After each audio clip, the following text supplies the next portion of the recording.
Bismillahirrahmanirrahim. Assalamualaikum warahmatullahi wabarakatuh. Allahu Akbar, Allahu Akbar,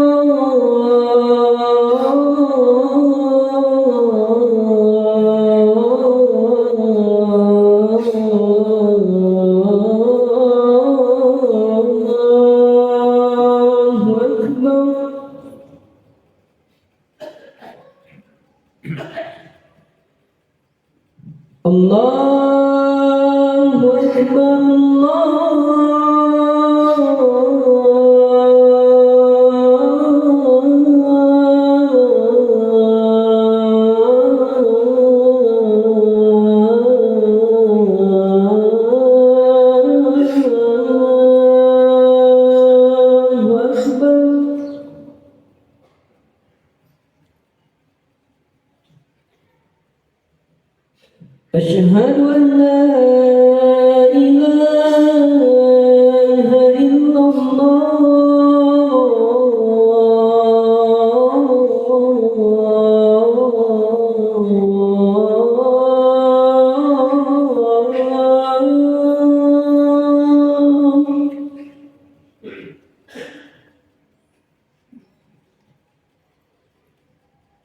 أشهد أن لا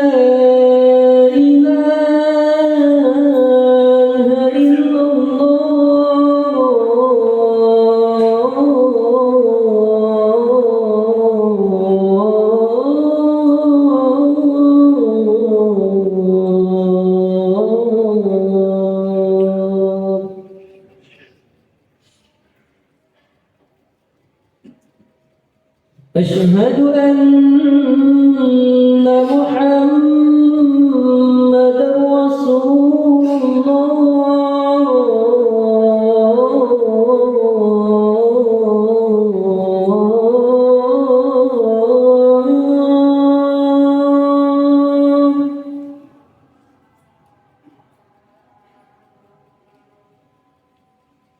أشهد أن محمدا رسول الله.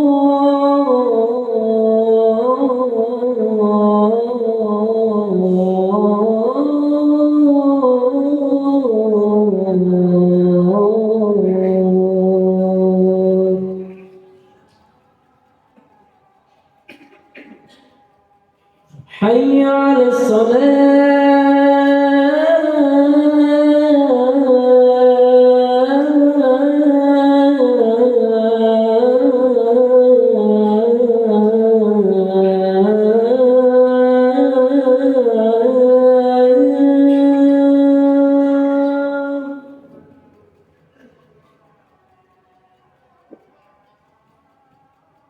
حي على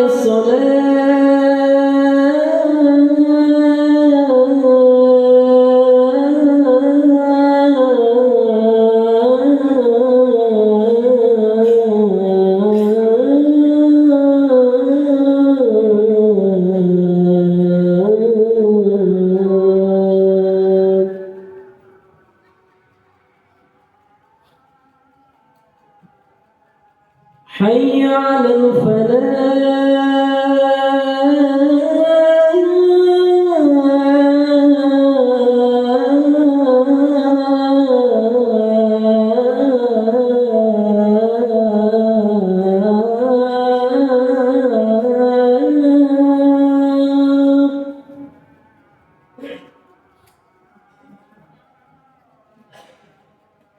حي على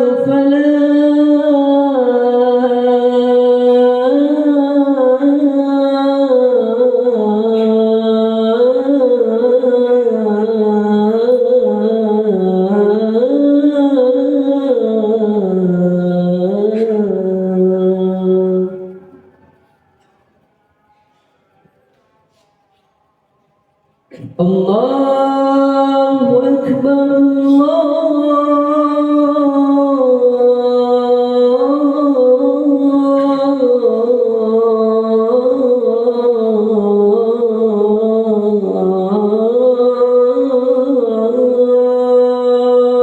Akbar.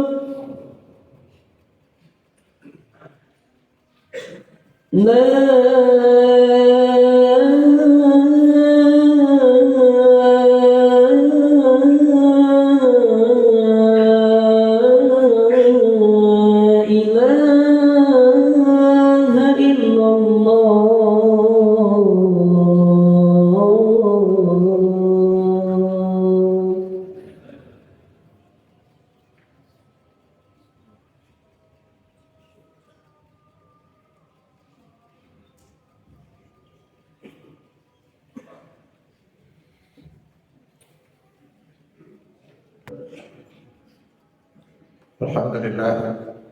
الحمد لله الذي أنعمنا بنعمة الإيمان والإسلام.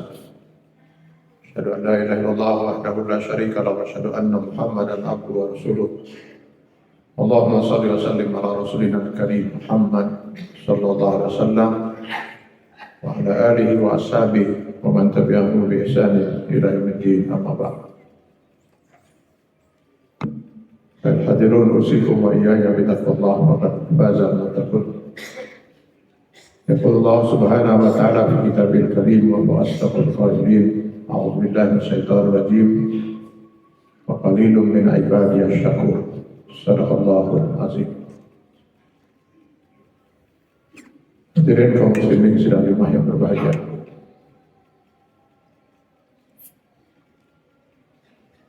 Biasanya ketika seorang muslim berkesempatan ke tanah suci, apakah untuk berhaji atau melaksanakan umrah, maka dia akan menggunakan betul kesempatan itu untuk memperbanyak ibadah dan berdoa kepada Allah SWT.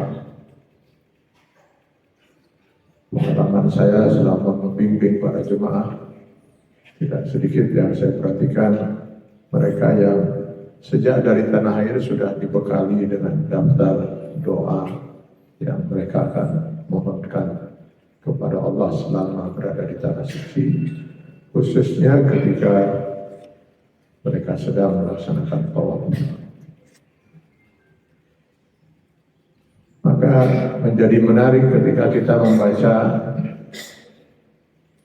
di dalam sebuah asar di mana diriwayatkan ada seorang sahabat Rasulullah SAW yang selama 7 putaran tawaf beliau hanya mengulang-ulang satu doa, dan doanya pun sangat singkat sekali.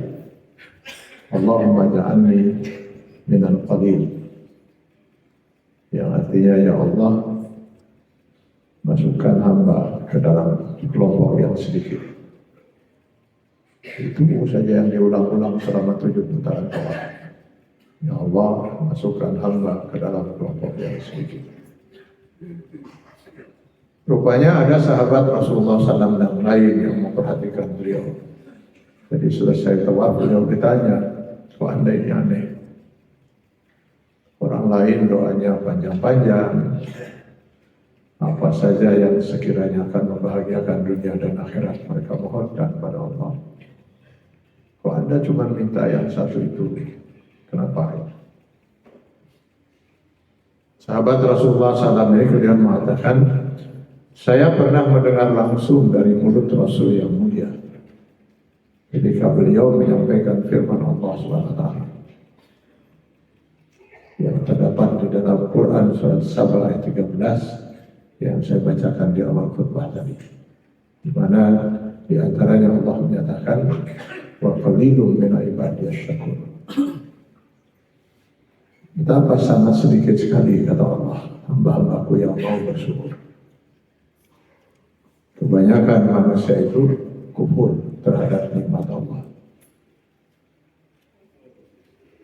Karenanya hanya sedikit sekali manusia yang bakal masuk surga. Kebanyakan manusia dan jin akan menjadi penghuni neraka jahanam. Wa laqad zara'na li jahannam katsiran minal jinni wal ins. Al-A'raf 179. Sungguh kata Allah, kami akan campakkan ke dalam neraka jahanam itu kebanyakan dari jin dan manusia. Itulah sebabnya saya berdoa kepada Allah Subhanahu wa taala, ya Allah masukkan hamba ke dalam kelompok yang sedikit itu. Hanya sedikit sekali yang bakal masuk surga Allah. Kenapa? Karena hanya sedikit manusia yang mau bersyukur.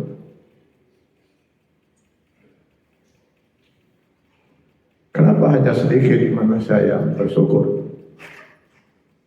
Karena yang dimaksud dengan bersyukur kepada Allah itu artinya seorang mukmin yang mengimani Allah dan siap untuk menjalani kehidupan yang Allah anugerahkan pada dia sesuai dengan aturan dan hukum Allah. Itu hakikat syukur. Artinya dia siap menjalani kehidupan dia per detik sesuai dengan Quran dan Sunnah.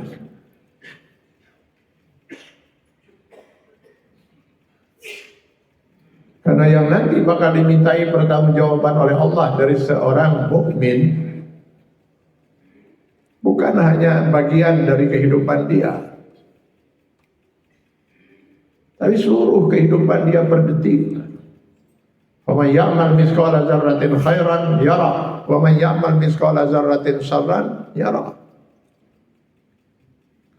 Mulai dari akil balik sampai dengan sakaratul maut. Usia 0 tahun sampai akhir balik itu nggak ada hisab.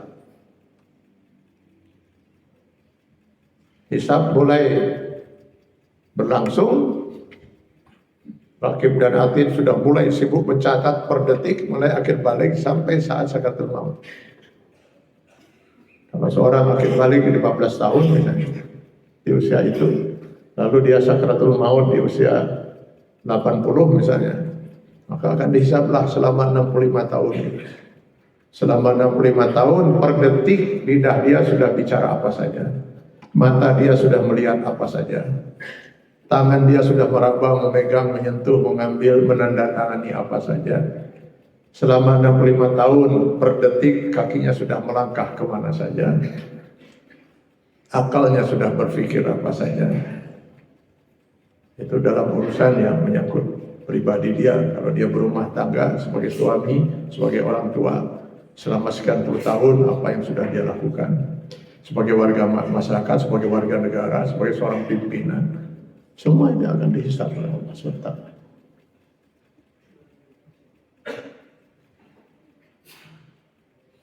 Itulah sebabnya Allah menurunkan 6.666 ayat Al-Quran, yang sebagian dari ayat-ayat ini kemudian dijelaskan oleh ribuan hadis Rasulullah SAW. Untuk apa Allah menurunkan ribuan ayat Al-Quran dan ribuan hadis itu? Karena yang mau diatur dalam kehidupan seorang yang memilih beriman itu, kehidupan dia per detik, mulai dari urusan masuk WC, keluar WC, sampai mengatur kehidupan bermasyarakat, bernegara. Bukan hanya urusan sholat, zakat, saum, haji saya.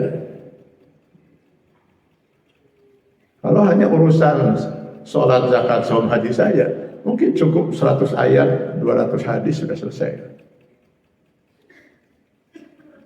Maka masuk WC ada aturannya. Kaki mana duluan, apa yang dibaca, selama di WC ada aturannya, kemana boleh menghadap. Keluar dari WC ada aturannya, apa yang dibaca. Mau makan ada aturannya. Apa yang halal dimakan, mana yang haram dimakan. Haram karena zatnya, ada yang haram karena cara memperolehnya. Lalu sunnahkan makan dengan tangan yang mana, sebelum makan membaca apa, selesai makan baca apa. Mau menikah ada aturannya, siapa wanita yang halal dinikahi, siapa yang haram dinikahi. Aturan untuk sahnya pernikahan itu apa saja, setelah menikah apa kewajiban suami istri, apa hak suami istri, apa kewajiban orang tua pada anak, anak pada orang tua, semua ada aturannya. Sampai mengatur kehidupan, bagaimana membangun sebuah kehidupan bermasyarakat, bernegara. Siapa orang yang berhak untuk dipilih untuk menjadi pemimpin dalam bernegara, siapa yang haram untuk dipilih, bagaimana mengatur kehidupan bermasyarakat, asas apa yang harus diterapkan dalam kehidupan bermasyarakat, bernegara. Asas musyawarah, bagaimana menciptakan musyawarah itu, bagaimana keadilan harus ditegakkan, bagaimana mengatur orang-orang yang melanggar hukum, pidana, perdata dalam Islam. Untuk apa semua aturan ini oleh Allah diturunkan kalau bukan untuk kita laksanakan?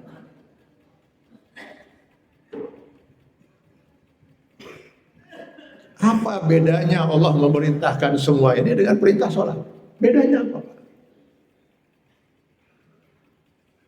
Setiap perintah yang disertai dengan ancaman bagi yang tidak melaksanakan, lahirlah hukum wajib. Setiap perintah. Setiap perintah Allah yang tidak disertai dengan ancaman bagi yang tidak melakukan, maka itu artinya sunnah. Setiap larangan yang disertai dengan ancaman bagi mereka yang melakukannya, lahirlah hukum haram. Setiap larangan yang tidak disertai dengan ancaman bagi yang melakukannya, lahirlah hukum makruh. Tidak ada perintah, tidak ada larangan, lahirlah hukum mubah. Itulah 5 hukum dalam Islam. Apapun masalah yang diperintahkan dan dilarang itu, semua sama.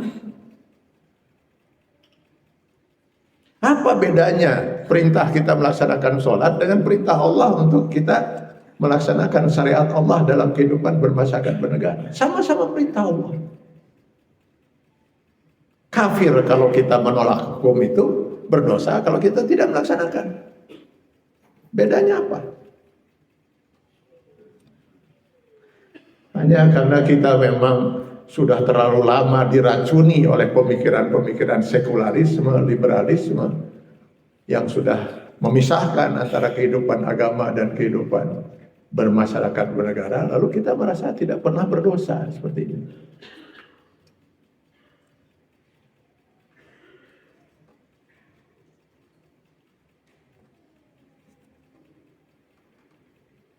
Lalu kita merasa kalau sudah sholat, sudah zakat, saum, haji, ya sudah, selamatlah kita, surga sudah di tangan. Sementara dalam hadis Rasulullah SAW yang diriwayatkan oleh Ahmad bin Hanbal dalam musnadnya, diriwayatkan ja Rasulun ila Rasulillah, seorang suatu kalian datang menemui Rasulullah, lalu mengadukan tentang seorang wanita, tuzkaru min kasrati salatiha wa sadaqatiha wa siyamiha, walakinnaha tu'zi jiraniha bilisaniha.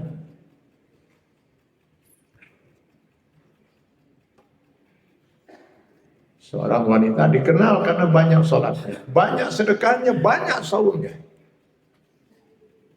Semua masyarakat mengenal wanita ini luar biasa, ibadah, sholat, saum, sedekahnya. Di samping yang wajib, dia rajin melakukan saum sunnah, sholat sunnah, bersedekah.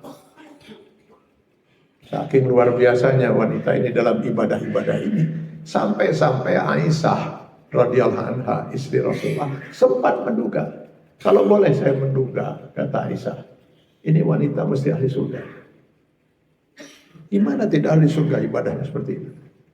Terkejutlah sahabat yang bertanya kepada Rasul, termasuk Aisyah, istri beliau. Ketika Rasul mengatakan, tentu berdasarkan wahyu dari Allah SWT, la yantiqu anil hawa in huwa illa wahyun yuha. Innaha finnar, kata Rasulullah. Wanita ini kelak di akhirat tempatnya dalam neraka jahanam. Kok bisa Rasulullah? Seorang wanita yang dikenal di masyarakat karena ini banyak ibadahnya, nggak ada tandingannya di masyarakat ini ibadah dia, yang seperti dia itu. Kok bisa masuk calon neraka ini gimana? Ya memang benar, kata Rasul, luar biasa ibadah dia dalam sholat, saum, sedekahnya. Tapi kalau ibadah yang sebanyak itu nanti ditimbang dengan dosa dia, terlalu berat dosa itu untuk bisa diimbangi. Maka masuklah dia dalam kategori yang Allah nyatakan, man khaffat mawazinuhu fa ummuhu hawiyah. Barang siapa yang lebih ringan amalnya dibanding dosanya, maka dia masuk neraka hawiyah. Gerangan apa Rasulullah dosa yang pernah dia perbuat, sehingga dosa itu terlalu berat untuk diimbangi oleh ibadah sebanyak itu? Tu'zi jiraniha bilisaniha. Dia suka menyakiti hati tetangganya karena lidahnya. Mungkin dia ngomong apa pada tetangganya sakit hati. Dulu kan wanita di zaman awal Islam itu sangat dibatasi kan kontak sosialnya. Jadi paling mungkin berapa orang lah tetangganya yang pernah disakiti. Tapi itu kezoliman menyakiti perasaan orang lain dengan lidah saja. Terlalu berat dosa itu untuk diimbangi oleh ibadah sebanyak itu. Bagaimana kalau yang dizolimi itu bukan sekian orang, tapi 1000 orang? Bagaimana kalau sekian juta orang? Bagaimana kalau yang dizolimi itu 270 juta rakyat? Lalu mau masuk surga dari pintu yang mana? Kemana gerangan syariat Islam dari kehidupan kita? Sudah jauh meninggalkan kehidupan kita. Sudah nggak ada lagi, mungkin dari benak kita. Kita sudah merasa aman-aman saja dengan seperti itu.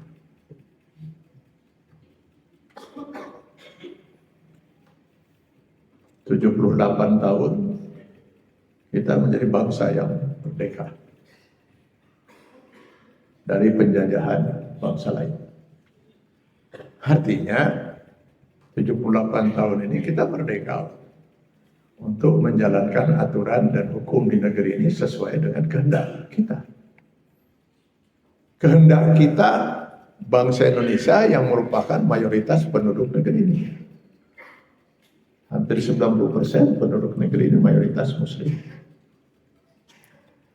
Yang duduk di legislatif, di eksekutif, yang di yudikatif, konon mayoritas muslim. Dan selama 78 tahun itu belum pernah sedetik pun kita melaksanakan syariat Allah dalam kehidupan bermasyarakat bernegara. Kira-kira apa yang kita akan jawab nanti di yaumil hisab di hadapan Allah? Mengapa? Kata Allah. Lalu jawaban kita kira-kira apa? Yakinkah kita bahwa syariat Allah ini mutlak benar?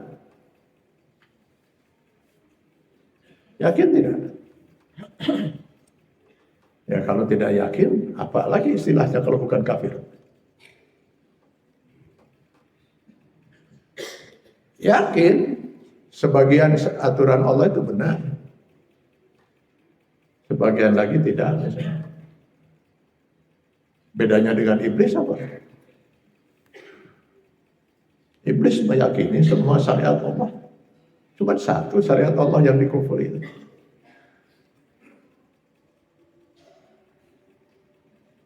Yakin ini benar? Yakin. Nah, bagi yang mengatakan yakin. Andai kata kita meyakini ini benar, maka logika sederhananya, setiap yang bertolak belakang dengan yang kita yakini benar, salah. Tidak mungkin kebenaran itu bisa lebih dari satu bertolak belakang.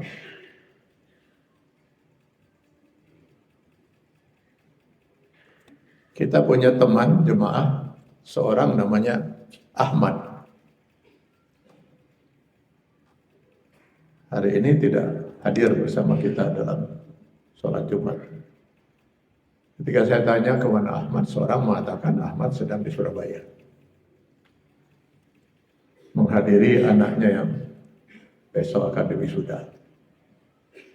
Seorang lagi mengatakan itu berita ngawur, itu hoak gitu. Saya tadi pagi yang mengantarkan Pak Ahmad itu ke Jakarta. Saya mengantarkan ke stasiun. Lalu ada orang lagi mengatakan itu dua-duanya hoak itu. Sebelum saya datang ke masjid tadi, saya masih telepon-teleponan dengan Pak Ahmad. Pak Ahmad sedang umroh. Sekarang dia posisinya ada di Mekah. Pertanyaan saya, Pak Ahmad itu cuma satu orang. Mungkinkah tiga-tiga ini beritanya benar? Pak Ahmad dalam saat yang sama ada di Surabaya, benar. Ada di Jakarta, benar. Sedang umroh di Mekah, benar. Gak mungkin. Yang mungkin semua salah. Itu lebih mungkin. Karena ternyata Pak Ahmad ada di rumahnya. Oh, berita tiga itu semua salah. Yang mungkin juga benar satu, Pak. Dari tiga berita itu. Bahwa benar Pak Ahmad itu sedang umroh di Mekah. Ketika itulah yang benar, maka semua berita selain itu salah. Kebenaran nggak mungkin sampai lebih dari satu bertolak belakang. Ketika kita meyakini syariat Allah yang benar, semua yang bertolak belakang dengan yang benar mesti salah. Masuk akal sehatkah kita yakin ini benar, lalu kita tinggalkan yang benar, lalu kita menjalankan yang salah? Masuk akal sehat tidak? Jangan-jangan kita sudah tidak yakin ini benar. Kalau memang ini kita sudah sampai pada keyakinan ini tidak benar, tidak yakin itu bahasa agamanya kafir.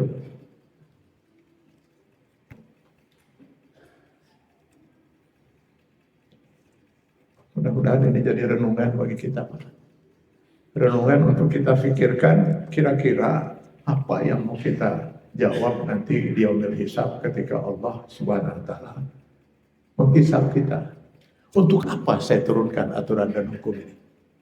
Kan bukan hanya untuk sekedar dibaca, untuk dimusabakohkan. Kita nggak akan ditanya di akhirat nanti, kenapa kamu tidak ikut musabakoh tilawat Al-Quran? Al-Quran bukan untuk itu diturunkan. Al-Quran diturunkan untuk dibaca, difahami, dihayati, dan dilaksanakan. Dan tidak ada dalam aturan Al-Quran, Allah menyatakan ayat-ayat ini hanya untuk sekedar dibaca, nggak perlu dilaksanakan. Ayat-ayat ini untuk dibaca dan dilaksanakan, tidak ada. Semua aturan Allah itu untuk kita jalani dalam kehidupan. Semoga Allah memberi hidayah pada kita semua, terutama mereka yang punya wewenang untuk menetapkan dan melaksanakan aturan dan hukum.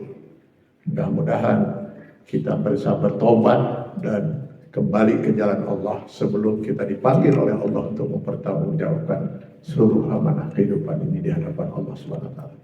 Barakallahu li wa lakum fil Qur'anil Karim wa nafa'ani wa iyyakum bima fihi minal ayati wa dzikril hakim wa taqabbalallahu minni wa minkum tilawatahu innahu was-sami'ul 'alim. Ud'ullaha wa antum muqinuna bil ijabah.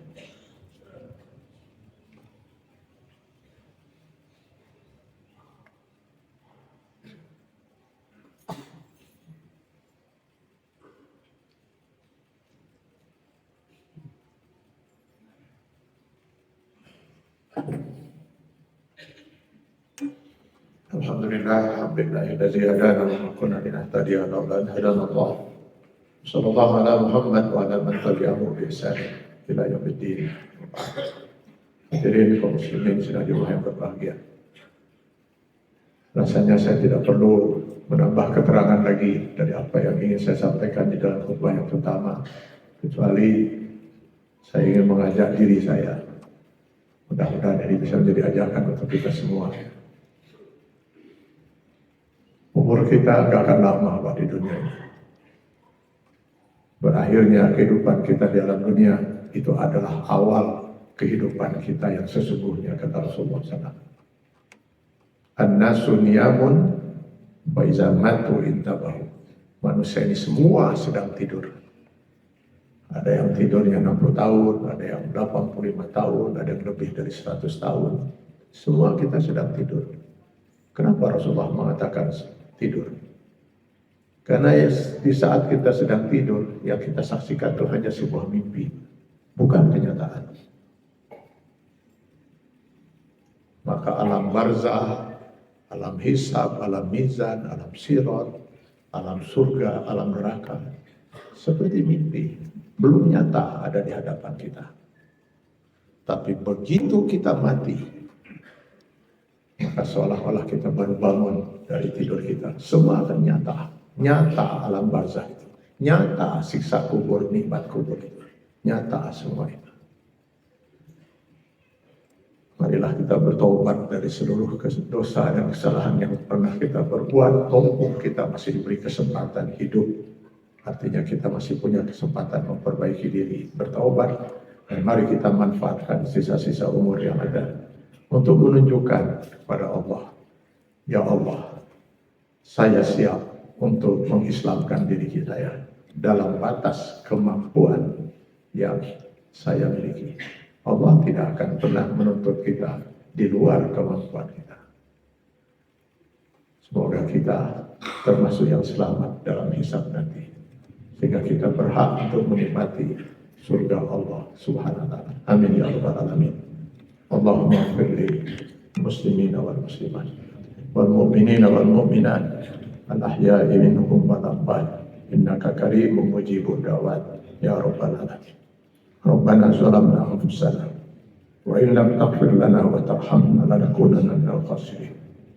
اللهم إنا نسألك سلامة في الدين وعافية في الجسد وزيادة في العلم وبركة في الرزق وتوبة قبل الموت ورحمة عند الموت ومغفرة بعد الموت.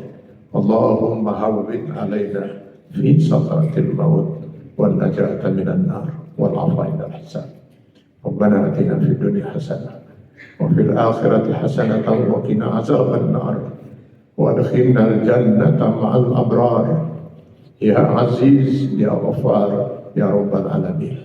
اللهم ربنا تقبل منا إنك أنت السميع العليم وتوب علينا إنك أنت التواب الرحيم.